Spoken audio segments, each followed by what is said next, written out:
Why is financial literacy important for college students? Well, college is that time, I always call it, between home and your own individual, like adult life, where you're cutting the umbilical cord.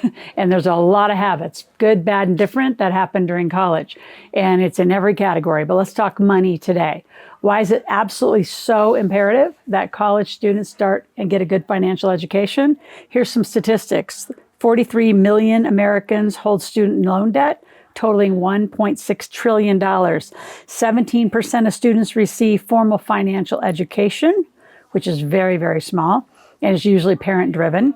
The students with budgeting skills are 2 times likely to save consistently, but where did they get the budgeting skills? And as you know, I don't even like that word. I don't enjoy that word at all.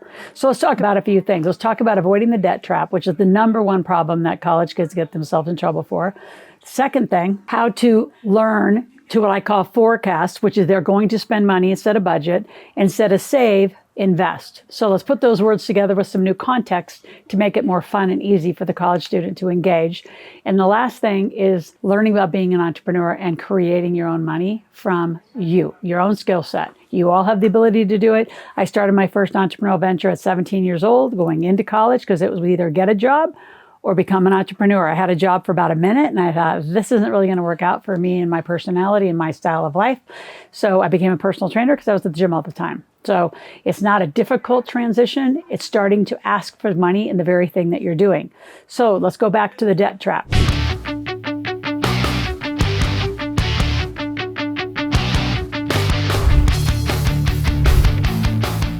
When I say avoid the debt trap, I'm talking thousands and thousands and thousands of invitations will be happening to your college kids. I have a college student. She's brand new, just started at Northern Arizona in August of 2025. And already I think I have over 100 solicitations that have come to our home mailing address, our PO box, and they're all over the campus, right? Because that's where they're going to get the kids. They're going to get them at 18, 19 years old because the parent, I'm going to say, the parent didn't do their job. The parent needs to teach about credit cards. And a lot of the credit cards are retail cards, which give absolutely no value. So I actually have a video that I did with the Georgia Southern football team. It's in the link below. It's how to apply for credit cards and keep a good, healthy credit score during college. That's supplemented by my number 3 point, which we're going to get to, which is add to it and become an entrepreneur. Other big statistics. Number 1, tons of invitations for really what I call moderate, low-grade credit cards that aren't going to give you a lot. You want to typically go with the big ones. You want to go with American Express, Discover, Citibank, Chase, the big ones. They're going to give you more credit, affect your credit score long-term, and as you grow into it being an adult and getting more and more purchases like a home, vehicle, and things like that. The biggest thing you want to prioritize is you have essential things that are absolutely necessary during college, and you have extra things.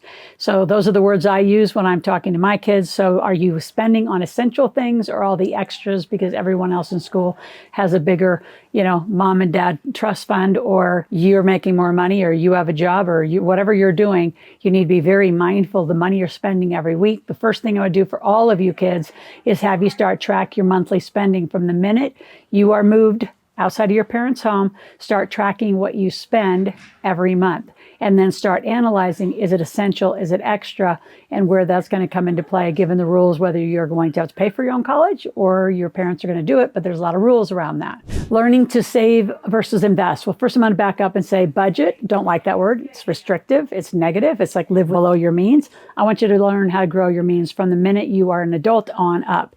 So I use the word forecast, which is how are you going to spend your money? Because you are. Is it on the essential things? Is it on the extra things? Are you putting money away as an investment? Not in savings, because savings is an undefined lump of money. What I find with most people who just put money in their savings is they save it away to then go buy something extra vehicle, extra big screen TV, extra jewelry, extra shoes, whatever they want, versus actually putting it in an investment account where you can see it compounding.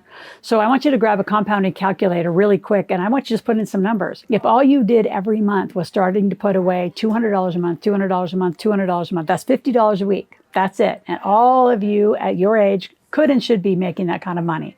So if you put 200 away, just say you learn to invest at an average of 12%, or you could use the S&P 500, which is around 15. This year is going to be a very volatile year, but let's just put some numbers in to start seeing what does 200 a month, which is 2,400 a year, at an average of 12%, done for 10 years, or do during your college career 4 to 6 years, what does that accumulate to that you'd have at the other side of it? Could be a house down payment. Could be a house down payment, could be something that is going to launch you into next entrepreneurial venture or into your career. So making sure you put money away. The other thing I'm going to give you another gift is iFlip. So iFlip is a software where you put money to the market. It's invested through Smartfolios. So it takes you in and out of the market. A lot of times you're in cash on down cycles, but you don't lose and you're not in for the long haul, as you're told by the majority of financial planners. Now, before I continue on to being an entrepreneur and making your own money, which really makes this fun, I want you to subscribe to my channel. Click that notification button. Whether you have college kids or not, I want you here. You have younger kids that need to be in this conversation and learn this. So the best place to learn is here on my channel. It's a family-friendly channel. We've been doing it for over 4 years. We're going to continue to do it, right? We're going to be doing 20 videos a month minimum, and a lot of extra podcasts and more education just to keep you apprised of what's possible and available to you. So last point, as an entrepreneur, make your own money. So you can get a job, right? And some of that is going to give you some good behavior, good skills, some structure. But being your own entrepreneur is sort of like the never pay your kids an allowance. What could you do, right? So I did personal training, and then I added swim lessons, and then I did special needs swim lessons specifically for kids with Down syndrome. I mean, I did very, very specific, very distinct work and made a lot of money. So what can you do as a college student in a college town to amplify your income? So instead of thinking, oh, it's mom and dad, a trust fund, or I'm going to live on a student loan, what can you do to amplify and actually have a better college experience? Make sure you avoid getting rinky and horrible credit cards. Watch this video and get credit cards according to the video. Make sure you have a forecasting and investment plan and start making your own money. If you have any questions, go to askloral.com, ASKLORAL. Ask questions, make a request. We'll be back tomorrow.